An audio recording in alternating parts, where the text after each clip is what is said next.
What's up, guys? Welcome back to the channel.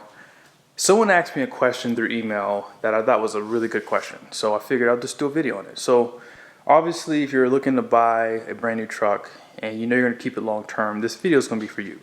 So he asked me, he's looking to get a 2026 GMC HD AT4, and he wanted to know what were some of the first upgrades he should do, but he said he's on a budget. So what I figured I'd do is I'll just kind of discuss probably the first things that I would do if I were buying a brand new truck right now. Now I'm going to be posting a video really soon with all the upgrades I did on this truck. So we did a cross-country trip, and I did that very strategically. I wanted to get all these things done because I wanted to really work this truck, and I really worked it for sure. I changed the oil before we left, and I want to say I'm at like 30% for the oil life. That's how hard I worked this truck. Literally a little over 5,000 miles, and it's like at 30%. But what is the first thing you would do if you were buying a brand new GM pickup? So this first thing I would do is free. You guys see right here, this is my grease gun right here. The first thing I would do is just add a couple pumps to those grease fittings. Trust me when I say this, it's a big change in the way the truck rides. And because it is cold, I have noticed in the past, I had a 23 GMC Sierra 3500 AT4, and when I went over speed bumps, the front end would squeak. When I greased those fittings on my truck, not only did it fix that squeaking sound, it also helped with the ride, which I'll do a video separate on that soon, just kind of following up on that. So that's basically free if you have a grease gun. So yeah, that's probably one of the easiest things you can do. There's 9 fittings, and I did a video on that too. If I remember, maybe I'll put it at the end of this one. Now let's go ahead and pop the hood, because I want you guys to see some of these upgrades. Now the very first upgrade I would do from Banks is the map sensor relocate kit. You do have 2, one here, second one here. I've done a few videos on this. My truck had 22,000 miles when I took out those sensors. I'm gonna show them to you really quickly. Now, the picture, I never clarified this. I had already sprayed them like 3 times. That picture you're seeing right here, I sprayed them 3 times with this guy.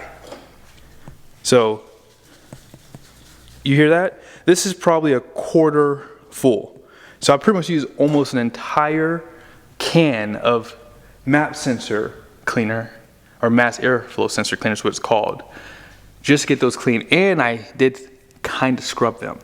You're not supposed to do that, but they were so dirty that I couldn't get that stuff off. Now, when you have the relocate kit, some people are gonna say something in the comment section, so let me clarify this. Those relocate kits will get dirty, but the good news is you can scrub the relocate kit. You cannot scrub these sensors because you'll damage them. And I think mine are probably gonna get replaced in the next year or so, because when I did scrub them clean, I got a lot of it off, but they're still pretty dirty. And the reading for my fuel economy is slightly off, because in the past, the pump was always higher compared to the computer. Now my computer is actually higher than what I get at the pump. So obviously there is a change in the readings for that. Also, it could affect performance when they get really dirty. So I just recommend doing that now. That way you don't have to worry about those getting completely pitted with soot, gas, all that stuff, oil.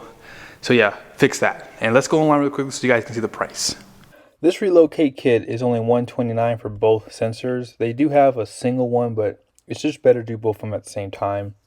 And here's just some of the key features right here. Be sure to pause. Let's go ahead and check out the next product. Do you guys see this right here? This is the new filter I added to my truck about a month or so ago. This is the PPE Premium High Efficiency Oil Filter. If you've ever seen the factory filter, it's the PF63. That filter is so tiny, you would think it's for a 4-cylinder engine. And that's what they use for the 6.6 liter Duramax. It's absolutely criminal in my opinion. So I decided to go ahead and get the PPE filter simply because it just makes more sense to have the best filtration. And because of the soot that gets into the engine oil, it just makes sense to have a larger filter for a diesel engine. If you haven't seen the one for Cummins or even for the Power Stroke, they're significantly larger than the factory filter that comes on this truck, and they're still smaller than the PPE filter. That's what's so crazy about this filter. It probably doesn't look that big to you right here because it's on camera, but if you were to see them side by side, which I'll show it to you here, I'll show you a picture of the PPE with my PF63. But yeah, it's just criminal, and you want the best filtration. And that's probably why GM has the lowest oil change interval. I think it's like 7,500 miles for a diesel, whereas Ford and Ram are probably 10,000 plus. I know Ram is 15,000. I'm not sure about Ford, but yeah, this is a problem, and I would definitely change that as soon as possible. And then you have the relocate kit here. So they give you this bracket to push this pump back with new hoses. It's not that expensive. Let's go ahead online so you guys can see the cost of this. So here is that relocate kit. It's only $39.99. And then here is the filter for $29.99. So yes, this filter is significantly more money, but you guys see the size of it. I think the price is justified simply because you're gonna get better filtration. It's a lot more solid filter as well. Here's some of the features that they mentioned. And if you're wanting to see the price for both, it's just under $70. So this is so far the most expensive upgrade I highly recommend you to do. This is the Banks Ram Air, I call it cold air intake. I think that out of every upgrade I've done so far, this one has really shocked me, because in the past I've done cold air intakes on cars, never done one on the truck before, because cold air intakes are hit or miss for me. I've never really noticed any major gains from them, but Banks and their engineering department really outdid themselves with that guy right there. This is the controller, and this is how Banks is able to get more out of this thing compared to the competitors. I got girl hair on my cold air intake. That's how good it is. Even the girls want this thing. So with that being said, my fuel economy on my truck, and I'm talking round town driving, highway, mixed driving. I live about 30 minutes from the highway. So this truck was getting about 12, 13 mpg with my mixed driving. Because remember, this is an AT4X, it's lifted, has 35s, didn't have the front balance. So these tires are 12 inches wide. This is why my truck got such horrible fuel economy, because it's set up to not get good fuel economy. Now with that, when I added this guy here, I went from that 12, 13 overnight to 16.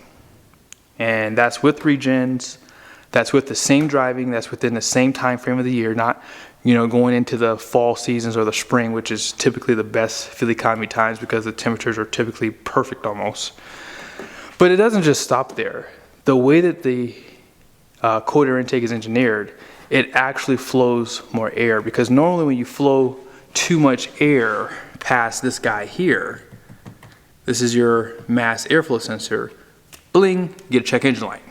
This controller actually tricks the system in believing that it's not flowing as much air, therefore performance is increased and fuel economy is increased. Now some people will argue that this could trigger more regens, which I don't think it does. My truck actually was getting quite a bit of regens anyways, but I highly, highly, highly recommend this upgrade here. I did a post probably about a week or two ago on the cold air intake. For the 25 plus trucks, I believe the cold air intake should be available just before December. So be sure to get on the list to be notified, because I'm telling you, they're going to probably sell really fast. You can obviously add the turbo inlet elbow too for $289. It sits right behind the cold air intake. And since you're taking the old intake system out, that might not be a bad job to do right in there as well.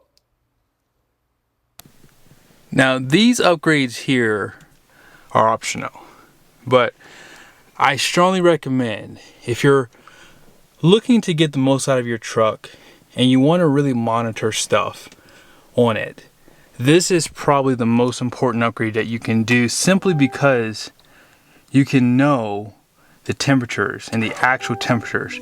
I also have oil pressure on here. You guys see here, this is the altitude. I'm at 47 or 4,800 feet rounded off where I live at.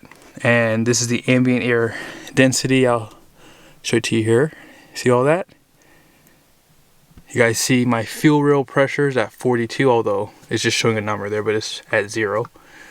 And boost, engine coolant temp, engine oil temp, transmission temp, and I have the horsepower and torque read off of the ECU there.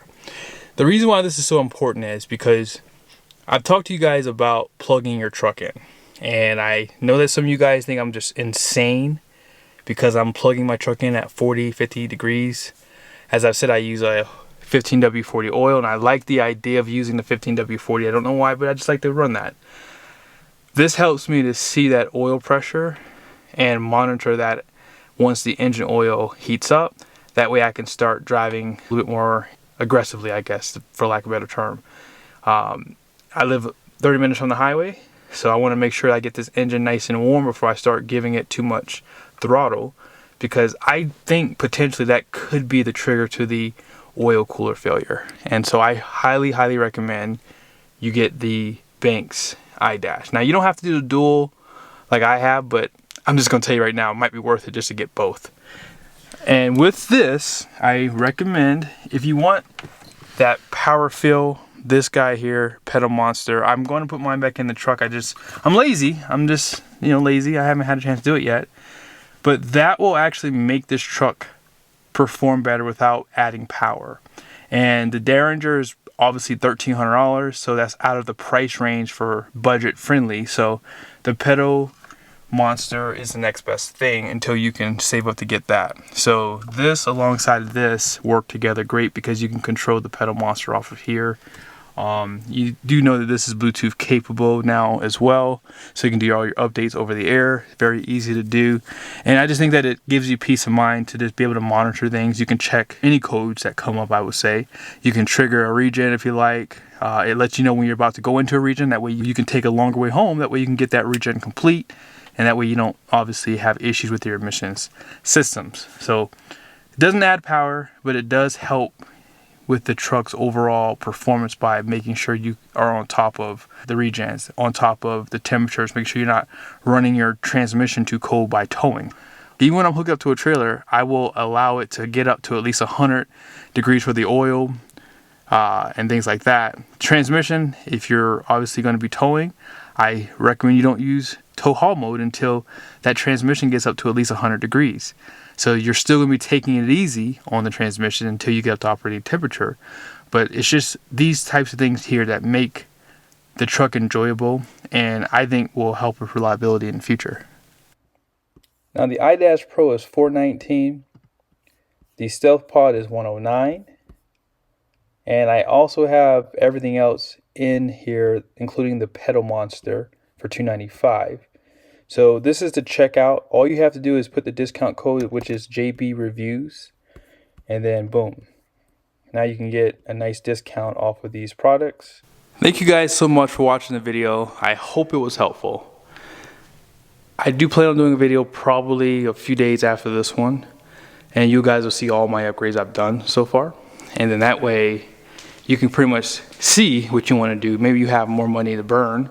But I think that everything I've done to this truck, I would do it over and over again. I didn't even add this on to the list because it's just really expensive to get the VSC catch can and the CCV delete, because I think it all together is like $1,000. So if you want to do this one, you can add that onto your list. But like I said, this alone I think is like what, $400? I can't remember off the top of my head now, but it's not cheap. And if you get the CCV plus that, it's like $700. So right now is the time to be looking at upgrades because of how cheap things are, because of the discounts they're giving you, plus my promo code with bank stuff.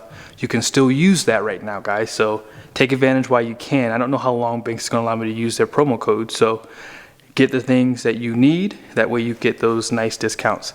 See you guys in the next video.